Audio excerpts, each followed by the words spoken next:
ሰላም ጤና ይስጥልኝ። እንዴት ናችሁ የተከበራችሁ ቤተሰቦች? የዕለቱን መረጃ ዋና ዋና ጉዳዮችን በማስቀደም እንጀምራለን። በመጀመሪያ በቻይና የተከሰተው በሰዓት 150 ኪሎ ሜትር የሚሸፍን ከባድ ንፋስን በተመለከተ መረጃ ይዘናል። በደብረጽዮን ገብረ ሚካኤል የሚመራው ህወሓት ስለ ጊዜያዊ አስተዳደሩ ፕሬዝዳንት አዲስ መግለጫ ሰጥቷል። ይህንንም እናስደምጣችኋለን። ሰርጉ ሊደገስ ጥቂት ቀናት ብቻ ሲቀሩ የሙሽሪትን እናት ይዞ የጠፋው ሙሽራ ዓለሙን እያነጋገረ ይገኛል። ስለዚህ ጉዳይም እናስደምጣችኋለን። ባለ 2 እና ባለ 3 እግር ተሽከርካሪዎች ወደ አገር ቤት እንዳይገቡ ኢትዮጵያ ካልክላለች። ይህንን በተመለከተ መረጃ እናስደምጣችኋለን። የቻይናና አሜሪካ ግንኙነት የበለጠ እየተከረረ መሆኑ ተገልጿል። ይህን በተመለከተም ባጭሩ እናስደምጣችኋለን። በሌላ መረጃ ደግሞ የኢትዮጵያ አየር መንገድ 2 ሽልማቶችን አግኝቷል። እነዚህ ሽልማቶችን በተመለከተ መረጃ እናስደምጣችኋለን። አብራችሁ ሁኑ። ወደ መረጃው እንለፍ።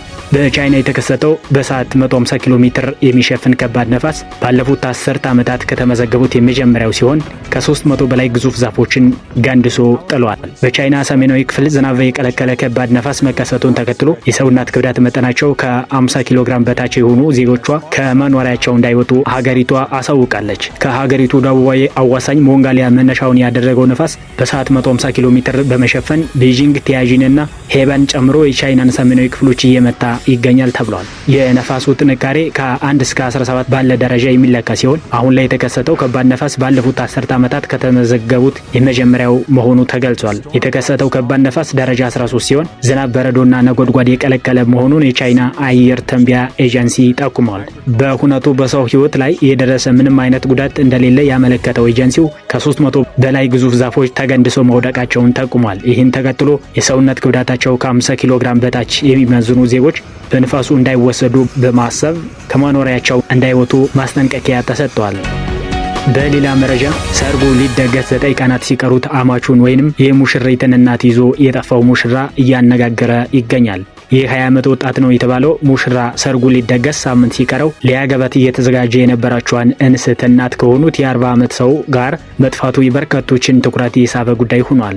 ራሁልና ሺቪኒ በህንዷ ኡታር ፕሬዲሽ ግዛት ባሊግረህ ከተማ ነዋሪ የሆኑ ወጣት ጥንዶች ሲሆኑ ግንኙነታቸውን ወደ ትዳር ለማሳደግም በመጪው ረቡዕ ማለትም ኤፕሪል 16 ቀን ሰርግ ሊደግሱ ቀን ቆርጦ ነበረ። በዚህ መሰረትም ወዳጅ ዘማድ በደስታቸው ቀን ይገኝ ዘንድ የጥሪ ካርድ ልከዋል። ተጋባዦቹም ይዘውት የሚሄዱ ስጦታ ማዘጋጀት ጀምሯል። ነገር ግን በጉጉት የሚጠበቀው ቀን እውን ሊሆን 9 ቀናት ሲቀሩት ታዲያ በርካቶችን ያስደነገጠው ነገር ተፈጥሯል። የ20 ዓመቱ ወጣት ሙሽራ የውሃ ሽታ ሆኖ ቀረ። እዚህ አየሁት የሚል ሰውም ጠፋ። ነገር ግን ሙሽራው ለብቻው አልነበረም የጠፋው። አኒታ የተባሉት የሙሽሪት እናትም አብረውት ነበሩ ተብሏል። ነገሩ ግን በዚህ ያበቃ አልነበረም። ቀስ እየተባለ ነገሮቹ ሲጠሩ ወጣቱ ለአዲሱ ጎጆ መቀለሻ ሲባል ከፍቅረኛው ጋር በመሆን ያጠራቀሙትን ገንዘብ የሙሽሪት እናት ደግሞ ከባላቸው ጋር በመሆን ሲቆጥቡት የነበረውን ገንዘብ ይዘው ነበር የጠፉት ተብሏል። ልትሞሸር ቀን እየቆጠረች የነበረችዋ ሼቪኒና አባቷን በባዶ ኪስ አስቀርቷቸዋል። ታዲያ ራሁል ለመጨረሻ ጊዜ ቤተሰቦቹን ያገኛቸው ኤፕሪል 6 ቀን የነበረ ሲሆን ከቤት ሲወጣም ለሰርግ የሚሆኑ አልባሳት ለመሸማመት በማለት ነበረ።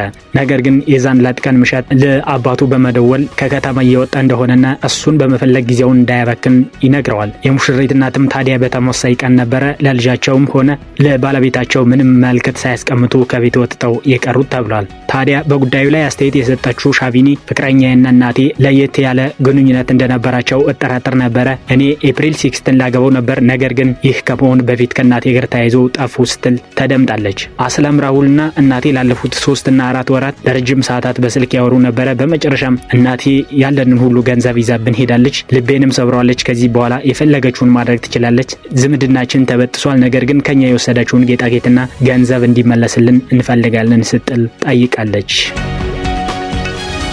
ህወሓት ሌተናል ጀነራል ታደሰ ወረደ የጊዜያዊ አስተዳደሩ ፕሬዝዳንት ሆኖ መሾማቸውን እደግፋለሁ። የፕሬዝዳንቱን ሹመት ከኢትዮጵያ መንግስት የተስማመንበት የምንቀበለውና የምንደግፈው ነው ሲል ገልጿል። ፓርቲው ስልጣኑ ባከተመው በአቶ ጌታቸው ረዳ ሲመራ የነበረው ያጠፋውን ጊዜን ለማካከስ በቁርጠኝነት እንደሚሰራም ገልጾ የፌዴራል መንግስት የፕሪቶሪያ የሰላም ስምምነት የሚጻረሩ የጥናት አዋጆች፣ ደንቦችና መመሪያዎች ከማውጣት እንዲቆጠብም ብሏል። ድርጅቱን ብሔራዊ የክህደት ቡድን ሲል የገለጸው አቶ ጌታቸው ረዳ በበላይነት ሲመሩት የነበሩ ጊዜያዊ ጊዜያዊ አስተዳደር ከስልጣኑ እንዲወገድ የህዝቡ አስተዋጽኦ ከፍተኛ ነበር በማለት ገልጿል።